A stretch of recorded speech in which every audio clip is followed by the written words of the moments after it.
Assalamualaikum warahmatullahi wabarakatuh. Yang kami Ustaz dan Ibu Ustaz berada bersama. Ini masuk pada dua Ustaz. Pernah kami posting di hari Jumat anak-anak untuk salat Jumat, tapi bukan salat Jumat. Dia bermain-main di belakang, cukup berbahaya bagi anak-anak lain. Itu juga termasuk anak. Karena kalau nggak salah kami, hadis Rasulullah artinya bawalah anak-anak ke masjid.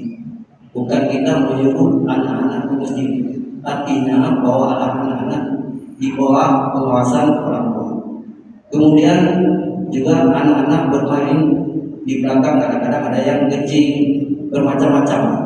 Begitu kami posting, ada tanggapan dari para jamaah. Masjid itu kan tempat bermain-main anak-anak, ada juga bermacam-macam tanggapan. Kami mohon penjelasan dari Ustaz. Terima kasih. Assalamualaikum warahmatullahi wabarakatuh. Waalaikumsalam warahmatullahi. Baik, sepertinya ini pertanyaan penting dan saya cukupkan satu ini saja, Pak, karena ini kita perlu jawab dengan detail. Dan pertanyaan ini sudah ada tanda-tanda tentang pertanyaan ini, karena ada video yang telah diposting tentang anak-anak bermain. Maka saya juga sudah mencari bukti-bukti penguat. Maka saya bawakan kitab Al-Mawsu'ah Al-Fiqhiyah Al-Kuwaitiyah. Ini kitab 45 jilid yang dikarang oleh berbagai ulama, perkumpulan berbagai ulama di dunia. Ya, di sini ada salah satu pembahasan tentang masjid, dan ada bab subjudul pembahasannya yaitu tentang anak-anak yang berada di dalam masjid. Ya. Perlu kita ketahui lebih dahulu.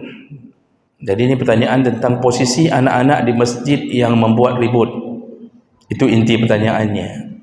Apakah kita membiarkannya karena selama ini sudah terngiang-ngiang di berbagai media sosial bahwa masjid adalah tempat anak bermain.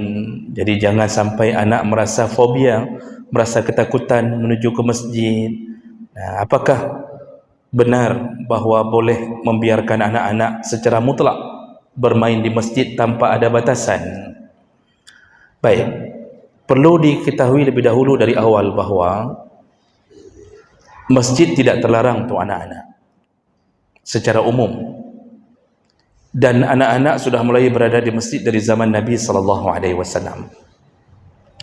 Dan beberapa hadis menyebutkan Rasulullah SAW juga membawa anak-anak, yaitu cucu-cucunya, ke masjid. Ada beberapa hadis. Yang pertama, Rasulullah pernah membawa Umamah, anak dari Zainab, cucunya dari Zainab, Umamah binti Al-As. Jadi suaminya Al-As, suami Zainab. Umamah itu dibawa oleh Nabi, tapi Nabi meletakkannya di dalam genggamannya. Jadi ketika Nabi berdiri, beliau gendong. Ketika Nabi sujud, beliau letakkan. Nabi berdiri lagi, beliau gendong lagi. Ini Umamah kecil ini. Jadi sudah, Umamah masih kecil, masih balita, maka digendong oleh Nabi. Ini menunjukkan Nabi bawa, tapi di dalam pengawasan beliau. Kemudian dalam hadis yang lain, Hasan Hussein pernah dibawa oleh Nabi ke masjid. Nabi jadi imam, diletakkan oleh Nabi di samping beliau, di samping imam. Lalu ternyata beliau ketika Nabi sujud, Hasan dan Husain naik ke atas pundak Nabi SAW. Nabi tidak bangun dari sujudnya, sehingga para sahabat mengira Nabi meninggal sedang sujud. Setelah lama baru Nabi bangkit. Lalu setelah salat Nabi bertanya, "Ada apa ya Rasulullah?" Ditanya oleh sahabat. Kata Rasulullah, "Tadi ketika aku sujud, Hasan dan Husain menaiki pundakku, dan aku tidak ingin memutuskan kesenangan mereka." Ini berarti ada anak-anak juga di masa Nabi dan masih balita, tapi berada di samping Nabi sampai mereka naik ke atas pundak Nabi SAW. Kemudian pernah satu hari Nabi berkhutbah di atas mimbar, khutbah Jumaat, lalu kemudian masuk Hasan Hussein memakai baju berwarna merah, kembar, bajunya kembar, sama antara abang dan adik sama. Nabi begitu lihat cucunya masuk, terjatuh dengan jubah kecilnya, dia masih kecil, terjatuh-jatuh gitu. Nabi tidak tahan, begitu gemasnya beliau melihat cucunya ini, beliau turun dari mimbar, beliau gendong, lalu beliau bawa ke atas mimbar. Jadi beliau khutbahnya sambil menggendong Hasan Hussein. Ini semua hadis-hadis ini menunjukkan ada anak-anak. Namun Bapak Ibu, ada yang perlu dibuat catatan. Anak-anak dulu yang dalam hadis tadi itu semua berada di bawah pengawasan orang yang bertanggung jawab kepadanya. Maka kan Nabi enggak melepaskan Hasan Hussein dengan mengatakan, udah ke sana tu, pergi injak kacamata bapak tu, itu ada HP bapak tu, kacau juga main. Enggak ada, dia ambil, dibawa, digendongnya, sampai begitu. Nabi tidak lepaskan juga Umamah. Jadi ada, namun di bawah pengawasan Nabi. Yang kedua, tentu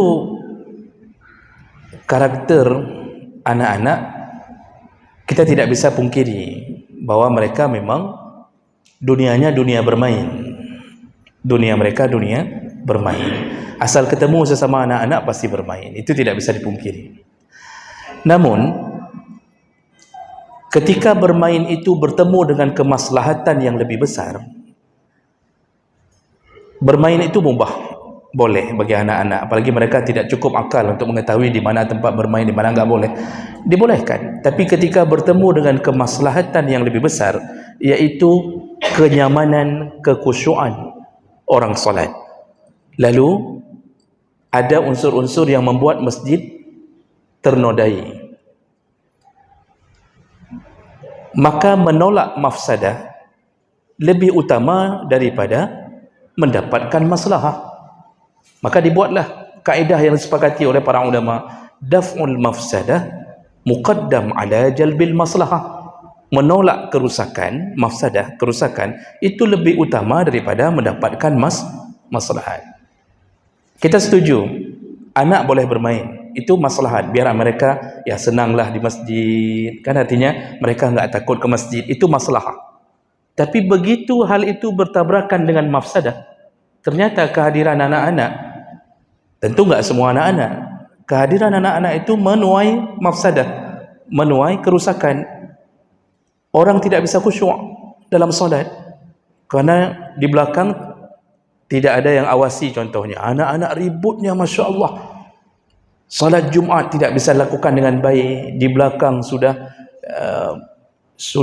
kadang-kadang sampai menendang kawannya. Ada yang Masya Allah Bapak, itu dibuka kaki kawannya, ditaruh kakinya di tengah-tengah, di selangkangan temannya itu, ya, sampai anak ini nangis, ya, lalu kemudian dipukul, lari, datang lagi, masuk lagi. Ada yang kadang-kadang dari luar larinya keluar ke atas pasir, masuk lagi ke masjid, membawa pasukan yang baru untuk membalas dendam ke sini, misalnya contoh. Macam model keributan terjadi. Ada yang kadang-kadang anak-anak balita masih umur bawah 2 tahun datang ke masjid, dibawa oleh orang tuanya, pampers enggak dipakai.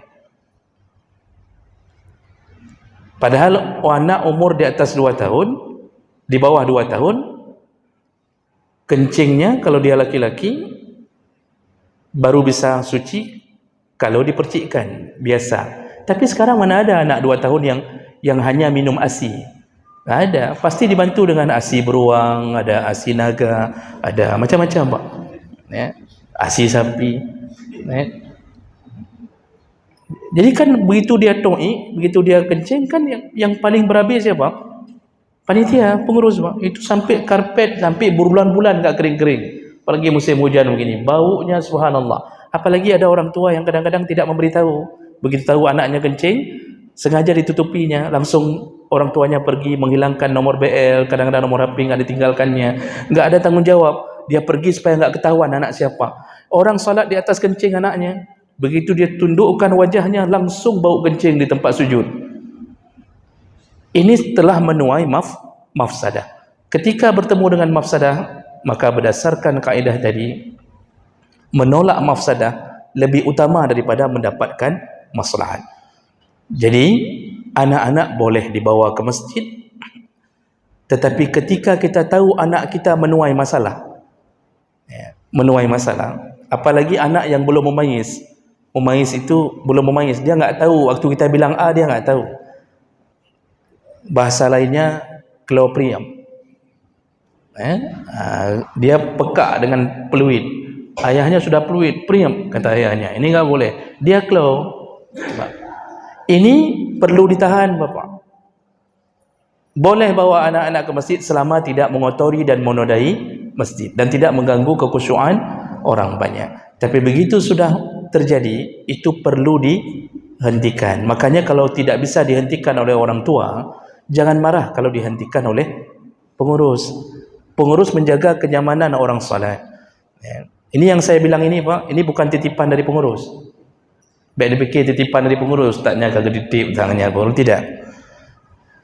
Buktinya, ini saya bilang saya bawakan kitab ini untuk memberi bukti bahawa para ulama pun melarang membawa anak-anak kalau sudah menuai masalah. Contoh, ya. Dalam mazhab Maliki disebutkan, ya, wal mazhab indahum, yang disebutkan di atas ini dalam Maliki, saya ambil ringkasannya. Wa amma ikhdaru sabi al-masjid fa ajazuhu haitsu la ya'bas bihi wa yakuffa 'anil 'abas idza nuhiya anhu. Boleh membawa anak-anak ke masjid, anak-anak yang belum memayis, sabi itu belum memayis, belum baligh, boleh bawa ke masjid dengan syarat mereka la ya'bas, tidak melakukan perbuatan sia-sia, maksudnya main dengan syarat tidak main-main. Wa yakuffa 'anil 'abas. Kalaupun dia main-main, ketika kita hentikan main-mainnya, dia berhenti, silakan bawa. Jadi ketika kita hentikan dia berhenti, maka silakan bawa. Fa in kana min sya'nihi al-'abas aw 'adamul kuffi fala yajuz ihdaruhu fi. Tapi kalau sudah dinasihati, diingatkan, enggak bisa juga berhenti, maka cukupkanlah, artinya berhentilah dulu membawa mereka ke masjid. Ini baru dari pandangan mazhab Malik, ya. Nanti juga dalam pandangan mazhab Hambali, mazhab Syafi'i, ini juga sama. Ini tidak mungkin lagi saya bacakan karena sudah bunyi tet-tet ini, Pak. Ini semuanya sama. Boleh bawa, tapi syaratnya tidak boleh menodai masjid, apalagi sampai kencing di masjid. Jadi intinya adalah, ini nggak mungkin saya bacakan lagi semuanya. Intinya adalah jaga anak-anak kita yang kita bawa. Silahkan kalau kira-kira mengganggu waktu Jumaat terutama atau waktu-waktu salat, letakkan mereka, berdirikan mereka satu saf di satu tempat atau di luar atau di samping kanan, lalu ada yang jaga, itu dibolehkan. Jadi janganlah marah ketika diingatkan oleh pengurus. Waktu diingatkan oleh pengurus, kita jangan kita yang belalakkan mata ke pengurus, kita belalakkan matanya ke anak. Seharusnya kita mengatakan, ada dengar yang Om itu bilang tadi, ada dengar. Ada dengar Pak Wa itu bilang, kita belinya anak-anak, jangan kita beli pengurus.